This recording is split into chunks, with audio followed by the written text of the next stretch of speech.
राम मंदिर के संबंध में एक राज्य सरकार के द्वारा अनुमोदित सुरक्षा व्यवस्था पूर्व से ही चली आ रही है तथा अब जब वहाँ पे नए कॉम्प्लेक्स का निर्माण हो रहा है तो उसमें आवश्यक सुधार भी किए जा रहे हैं।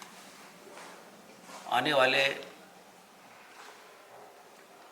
जनवरी के महीने में ट्रस्ट के द्वारा ये बताया गया है कि उस दौरान रामलला का गर्भगृह में स्थापना होगी और मंदिर का उद्घाटन होगा। उसके लिए विशेष सतर्कता पहले से ही बरती जा रही है, विशेष प्रबंध किए जा रहे हैं।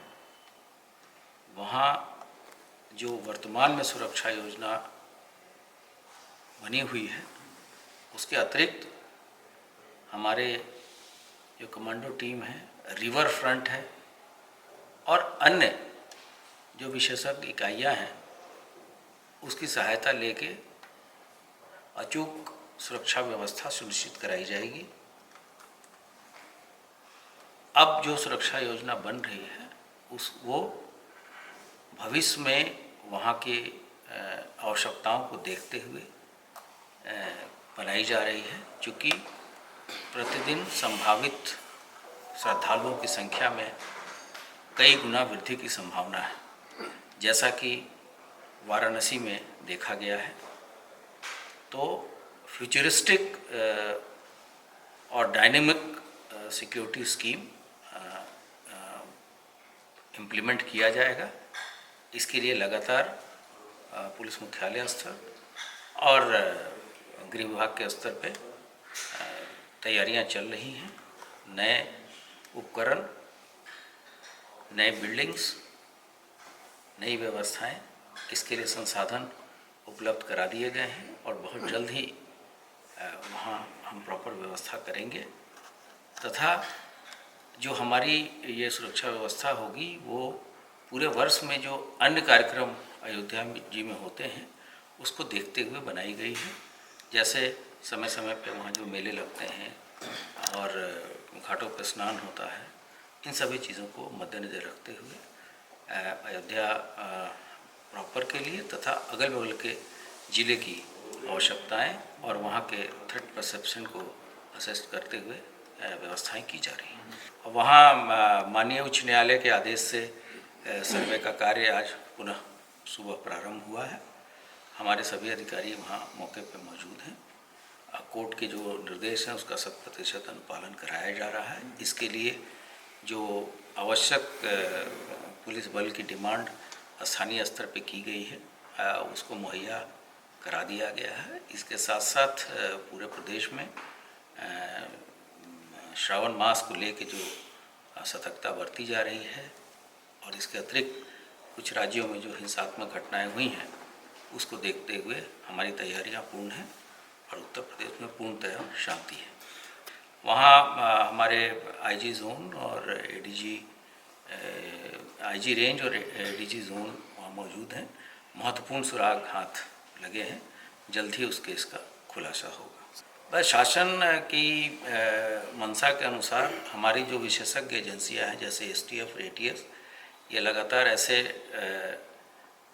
एंटी सोशल और एंटी नेशनल लोगों पर नज़र रख रही है जो समय समय पे लोगों को या तो ऑनलाइन या फिर ऑफलाइन इंडॉक्ट्रिनेट करते हैं। तो ऐसे लोगों पे हम नज़र रखे हैं और हमारे इन फोर्सों की कैपेसिटी को भी और बढ़ाया गया है और जिसमें हमें टेक्निकल तथा ह्यूमन इंटेलिजेंस कंपोनेंट को बढ़ाते हुए हम लोग खुद भी चीज़ें डेवलप कर रहे हैं तथा जो सेंट्रल एजेंसियां हैं उनकी मदद लेके जो भी सूचनाएं मिलती हैं उसको हम डेवलप करके ऐसे लोगों के विरुद्ध कार्रवाई लगातार की जा रही है। और इसी के क्रम में एटीएस के द्वारा पिछले कुछ दिनों में महत्वपूर्ण उपलब्धि हासिल की गई है। नहीं, इस तरह की कोई जनरलाइजेशन हम नहीं कर सकते और जो अंतर्राष्ट्रीय सीमा है उस पर एक विशेष बल पूर्व से ही लगा हुआ है और उसके साथ भी समन्वय बना के कार्य किया जा रहा है। और जहाँ कहीं भी इस तरह के असामाजिक या एंटी नेशनल एलिमेंट्स नज़र आते हैं या इंटेलिजेंस प्राप्त होता है, उसके हिसाब से पुलिस कार्रवाई कर रही है। और साथ ही साथ पुलिस महानिदेशक उत्तर प्रदेश की ओर से कुछ विशेष अभियान भी अभी चलाए जा रहे हैं, जिसमें कि एक ऑपरेशन दृष्टि है, जिसमें जगह जगह पे सीसीटीवी कैमरा इत्यादि लगाए जा रहे हैं। और अभी तक पूर्व के अतिरिक्त लगभग 46,000 कैमरे लगाए जा चुके हैं और अब ये संख्या लगभग 52,000 के करीब पहुंच गई है। और विशेष अभियान जो पॉक्सो और महिला तथा सनसनीखेज घटनाओं में संलिप्त लोगों को सज़ा दिलाने की है, उसका भी विशेष अभियान चलाया जा रहा है। और अभी हाल में ही कुछ आजीवन कारावास तथा फांसी की सज़ा भी हम लोगों ने करवाया है और इसका बहुत अच्छा इम्पैक्ट आम जनता पे पड़ रहा है। उत्तर प्रदेश में पिछले 6.5 वर्षों में किसी तरह का कोई सांप्रदायिक तनाव या सांप्रदायिक घटना नहीं होने दी गई है और ये सभी के साथ संवाद बनाने के कारण और जितने भी स्टेक होल्डर्स हैं तथा परंपरागत तरीके से सभी पर्व त्यौहार मनाए जाने के निर्देश जो शासन के हैं, उसके ही ये नतीजा है। इसके साथ साथ जो हमारे फील्ड के ऑफिसर्स हैं, उनकी तैयारी रहती है। ये लोग हमेशा अपने गश्त या पेट्रोलिंग में रहते हैं।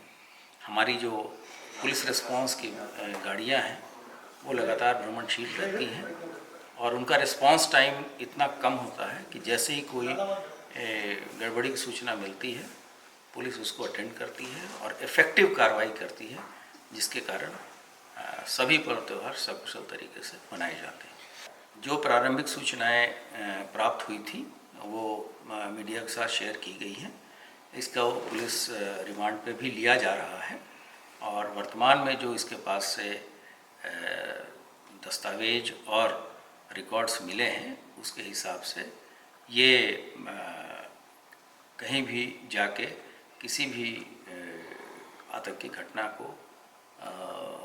अंजाम देने की तैयारी कर रहा था, लेकिन उसके पहले ही हमारी एजेंसियों ने इसको धर दबोचा है और आगे जब आगे की जो भी जानकारियां पूछताछ में आएंगी, हम मीडिया के साथ शेयर करेंगे।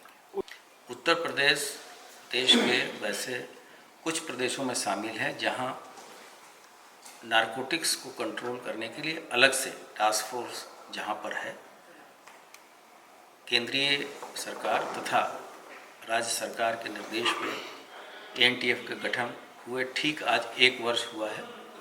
आज एनटीएफ अपना प्रथम वर्षगांठ मना रहा है। इस दौरान उसके काफ़ी अच्छे अचीवमेंट्स रहे हैं और हम लगातार ह्यूमन और टेक्निकल इंटेलिजेंस का सहारा ले रहे हैं।